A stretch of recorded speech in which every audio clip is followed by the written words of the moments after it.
100. Alright, hey guys. I was moved to make a video in response to a guy that wrote in the comment section of my last video, the one that I did ranting about Ana Kasparian and culture at Politicon. So he said, I agreed with a lot of what you said and thought this was a really well-constructed commentary, especially for freestyle, but you lost me when you started going against Democrats as if Republicans were any better. So first of all, I'm not attacking him. I just want to actually give a thorough answer because I realized if I typed it, it would just be too long, and I had a lot to say about this. So, and I appreciate his civility, and he seems like a pretty nice guy. So I'm not going off on him. Anyway, so I decided to make this video. Are Republicans better than Democrats? Are Republicans better than Democrats? And the answer is yes, they are, by a lot. No, I mean, I'm not totally kidding this time. I'm kind of kidding. No, I think that each side has their pros and cons. I mean, I look at Democrats and Republicans of like yin and yang, male and female, logical and emotional, or it's a balance, right? We have to have these ideologies in our society to keep a balance. So like on one hand, the Republicans, who tend to be more conservative, they have more conservative values. It's good because you don't want to lose where you came from, right? You want to keep your footing. You want to keep who you are without going too far off and going crazy, kind of like the logical side of the brain, okay? And then like the Democrats are like supposedly, and I'll get to that in a minute, the progressives, right? So you have like the other side where it's more lax, but I think sometimes when you don't have boundaries and you're lax about everything, things can go astray, things can get out of hand, kind of like an emotional person who doesn't have the logical side to balance them out. They're kind of like, they'll go crazy, right? So you do need that balance, right? So I think that there's room for both ideologies. But this last election, I'm telling you, has really opened my eyes to how hypocritical, vile, petty, and malicious, and just downright evil the Democratic Party has been. I've never seen anything like it in my whole life, actually. It's been really fascinating to me. I just don't think that they are really stable.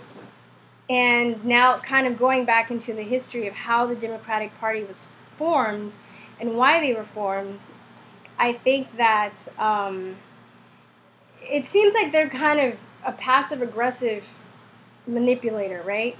They are formed, the KKK formed the party. They want to keep the blacks in lines because they were comfortable with blacks being under them, right? So it doesn't necessarily have to be a racial thing, but this whole ideology of somebody being under you so you can feel better than them, right? So I kind of look at Ana Kasparian, and in the comments he says that I believe she has a good heart. And I do. I don't think she's a horrible person. I wouldn't put her anywhere near the category of like Hillary Clinton. But I think that there are people that have complexes that feel like they have to feel better than you. So they have to put you under you, whether they're doing it consciously or subconsciously. And I think, and as I did too, like I used to be a Democrat, right? As I did too, I think that there are people that just kind of jump on the Democrat bandwagon because they're told, oh, Democrats are for poor people, and if you're black and you're a woman, you should be a Democrat because those are the people that care about you. And and then on the flip side, Republicans are like the evil enemy. They're like the racist. They're like the money-hungry, monsters that want to be on the top 1% of society and keep everybody else above them, right? But that's not really true, as I'm coming to find out, right? Now, within each party, people are people, right? You're going to have racist people on either side of the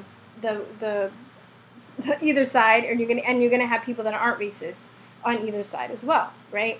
There are people that will use their money and power to keep people below them down, and there are people that want to use their money and power to give them the opportunity to have the same chances to fight to be where they are, because you know a lot of what capitalism is about is the fact that like people can have the same opportunities to make whatever they want of themselves. And I think a lot of people get free market capitalism and crony capitalism messed up. And I think that people who are really into big government and they like, oh, but they hate corporations, they don't realize that the thing that makes crony capitalism so bad is the fact that the governments and the corporations have like merged together to subordinate, to keep the people down, if that makes sense. So I jumped in the Democrat bandwagon, and I think that there are a lot of people in the Democratic Party with good hearts that want good intentions, that don't want to see people poor, but they've just, and they want the best for them, and they want to take everybody in because they do have big hearts, right? But I think that a lot of people have just not thought this through. I think that, you know, and this is under like the Bush, Obama, and Hillary, Hillary isn't president, but the Bush and Obama and Clinton administrations, where, you know, we've basically bombed a lot of countries and we pissed a lot of people off, which, you know, I don't blame them. It's funny, we watch these movies like Braveheart and like Gladiator, and we cheer for the people that want revenge because their families were murdered horribly. And I mean, that's what these are. We're like the enemies to those people in a sense. Not Americans, but the dark things that our government and our administrations have done to other countries. They've made them angry. And, you know, imagine like having, you know, your family and your friends just gone, just dead. You know, you have no city, you have no purpose, you have no life. Maybe you're injured, you know, your face was burnt off, or you don't have any legs, or, you know, your wife was pregnant and now, you know, she's gone with your pregnant child, or, you know, having, you know, being in a community that constantly has babies that are deformed because they're just fucking depleted uranium all over the place, you know. I can't even begin to imagine what that feels like, but I could imagine the rage that can come from, you know, that. And, you know, and on the flip side, you do have people that are refugees that are coming into this country and they want a place to hide and feel safe and just get away from all that. But I mean, please stop pretending that there aren't people that are coming in that want revenge for the horrible things that we've done to them. I mean, that's how I see it. And then, you know, there are people, and I wouldn't say this about any race or any religion. I think that they're extremists in every religion. So when I say radical Muslim extremists, I'm not saying that Muslims, all of them are extremists. I'm saying that these are the Muslims who have happened to take their ideology to the extreme side of the scale and is willing to get revenge by any means necessary. And I think that you want to have a big heart and you want to let these people in, and you know, people say stuff, oh, well, like when my parents were immigrants, everybody's fucking parents were immigrants, okay, so get over it, to this country. So the thing is, it's like we have to be safe, right? How can we live in a country, have good education, have, you know, jobs and all this stuff if our number one priority isn't being safe? It's like on the Maslow's hierarchy of needs. You know, we want to get to, I think, self-realization, which is at the top of the pyramid. At the bottom, like one of the first things is food, water, shelter, then like the next tier is safety, and then you go up, you know, it's like society and friends, and I think there's one more tier, and then at the top is self-realization. So we can't even get to that point unless the bottom tiers are taken care of first. You know, we need safety. We need people to be safe. We don't need to be worrying about, you know, terror attacks. You know, I've been under martial law as a kid because I was in the LA riots, and that's some horrible shit. Thank God it didn't happen. And my mind, you know, I was thinking, is this going to be the rest of my life? You know, seeing people walking around with rifles in my neighborhood, and I'm like, wow, this looks like something straight out of like, you know, Africa or some other third world country. Is this going to be my life? It was really terrifying for me at the time, you know. And I'm still terrified of having to live in a country where, you know, that's a possibility because we have so many terrorist attacks and so much violence going on. You know, it can't. You know, you have to have this going on around you all the time. So, you know, I think so. Things about immigration, like I think their hearts are big, but I think, you know, I think also, you know, the whole thing about the, oh God, what do you call it? It was immigrants affecting low-wage workers, right? If low-wage workers are affected, they aren't able to, get jobs. You have a lot of people, too, who are in prison. And not to mention there's a lot wrong with our justice system. I mean, that's a whole nother video within himself. But, if we want people to, maybe they messed up when they were younger, they want to get out of prison, they want to go right, they want to be on the right side, they want to, get a job or start their own business and stuff. And there's so many roadblocks in front of them because they have a felony. And a lot of times, some of the best jobs they can get are those jobs that immigrants have, right? Legal immigrants take. And if they can't get those jobs, I mean, what are they going to do? How are they just going to survive, right? They're going to go back into crime, right? So you're like continuing the cycle. But the thing that pisses me off about the Democratic Party and Ana Kasparyan is the fact that people are trying to tell her this, and it's just going over her head because she's more concerned about virtue signaling and being right than she is about the actual problems that are going on in this country. She's concerned with looking good, right? And that's the thing that like pisses me off about her. Is she evil? Does she have a bad heart? I don't think so. I hope not. I haven't had any evidence to suggest that. Like I said, I wouldn't like compare her to the Clintons. But she's supporting people like them just because of her ego. And, her going, I think he says something in the comments about Anna. Oh, yeah, I said I've made a comment in the video about Anna offering to help Anne to fix her mic. And then he was like, well, I think that people can be considerate and sympathetic without being sanctimonious.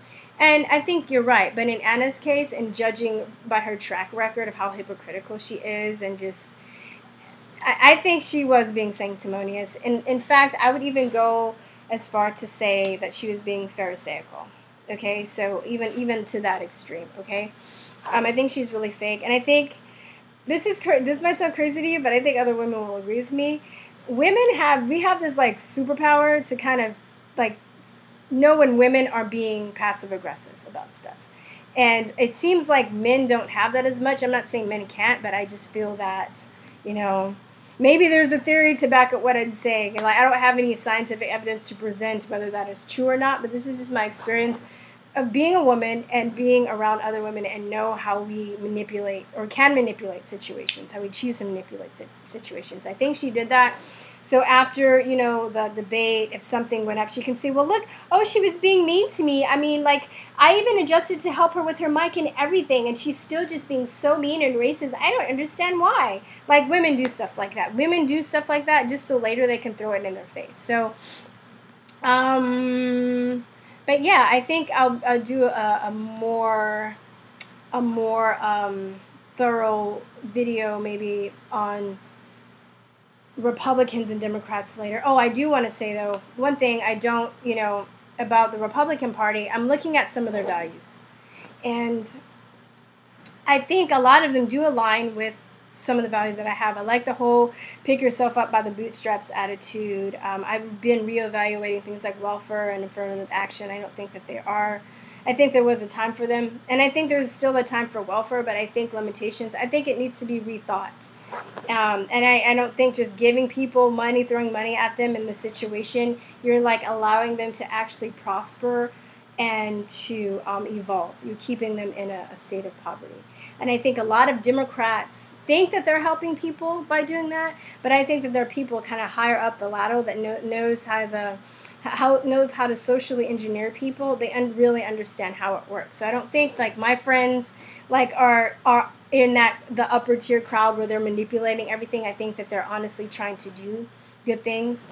But I think that there are people that definitely know that this is keeping people in a cycle of poverty, and they want them because they want people to work for them. They want people to be cogs in their machine. They want people to, to be their peasants, honestly, to be their peasants. They don't want competition. They don't want competition in, jobs, like Bill Gates doesn't want competition. Maybe that's why he controls education. You know, a lot of these people also too have this hand in controlling education. They want government-run education and stuff so they can teach people and not teach people certain things to keep them at a certain level. I don't agree with Republicans on, there seems to be a lot of animosity toward gay people coming from that side. And I have a lot of gay people that I love and support in my life, and I don't play that shit. So I don't agree with that. And then two, the whole thing on marijuana. I understand, though, I can see why a lot of people have stance on being very aggressively against drugs, because I was like that. I used to have an aunt that was addicted to cocaine, and I actually knew her before she was on cocaine. And I think that also, you know how people were before and then they're on it? It's kind of really, really freaky, as opposed to just knowing them all the time when they're on it, because to me it was like the closest thing to seeing somebody being possessed by a demon. And it was just really what it did to me, her, and my family. It's just it's terrible. And I think that's there are people that can get in that state of mind when they have somebody that's affected by drugs and it just destroys their family, that they can get into the state of mind that's like, oh, drugs, all drugs are bad, no drugs, push them away forever, like no. I totally understand that, and I used to be like that, but I'm glad I'm not anymore. And I think, you know, of course, like cocaine, crack is bad, but marijuana, oh my God. I mean, I think there are people that don't even understand, not just smoking it, but like the CBD oil that has been helping with Parkinson's disease and seizures and a lot of cancer and a lot of other health issues. And then all the stuff that we can do with textiles with, you know, growing our own, making our own clothes. You can make clothes out of hemp, you know, and you can have different textures. So you can have really rough versions of hemp, and you can, you know, have really soft, you know, linen type versions of hemp material. You can make paper. We can grow our own oil. It can be a substitute for plastics, because plastics are made from petrochemicals. It basically will put the oil company out of business and put the power of people to grow into their own hands. It can make this economy flourish. It can make us independent from any other countries in the world. And I really wish the Republicans weren't so resistant to that. So I'm just I've left the Democratic Party because they're a bunch of nutcases and they're disorganized. But I wouldn't consider myself a Republican or conservative. I'm kind of free floating. I think right now libertarian kind of defines my views the best. But we'll see. I'm really now, though, instead of just jumping into the box that I was supposed to be in, I'm doing more research on government systems and how they work and different political ideologies. I'm open to that. I'm exploring. So I think next time, by next election, I might vote. I'm still in the, you know, I know about the left-right paradigm. So I think that there are two people. There's people at the top controlling both ends, like Democrats being more passive-aggressive and Republicans being more aggressive to get the same agenda out. But with Donald Trump, a lot of things I see him doing, I think that he really is somebody that's going against the system. It remains to be seen. We'll still see, you know, what happens. But I don't think he's like the monster that people are making him out to be at all. And I just see that the Democrats are the real monsters. And it's really weird because I never thought I would say this. I never thought that I believe a lot of things I believe right now. So maybe that's not really saying much. But anyway, I hope that was a thorough answer. I hope, you know, I hope you're not offended I put you on blast like that. But I think I would like to hear other people's thoughts on this, and I would like to hear you chime in. And thanks for watching, and peace, truth, and love you guys. Bye-bye. Mwah.